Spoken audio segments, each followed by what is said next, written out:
করে নাই, আমাদের গলা কেটে ফেলছে। এখন ঈমান নিয়ে যদি থাকতে হয়, যদি ইজ্জত নিয়ে থাকতে হয়, আজকে রসুল নিয়ে যদি থাকতে হয়, এক হতে হবে, এক হতে হবে।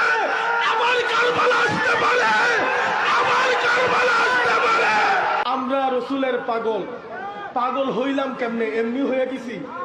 বাবা শাহজালাল যদি না আসতো পাগল হইতে পারতাম। শাহপরান যদি না আসতো পাগল হইতে পারতাম। নাসিরউদ্দিন সিফাসালা যদি না আসতো পাগল হইতে পারতাম। তাহলে রসুলের পাগল যদি তাদের উসিলাতে হইলাম। আজ প্রশ্ন জাগে, আজ প্রশ্ন জাগে এই বাংলার জমিনে শাহজালাল বিপদে বললে শাহজালালের নাম ভাঙবো। আজকে এই বাংলার জমিনে শাহপরান সাহেবের মাজারে আক্রমণ কেন হলো জানতে চাই।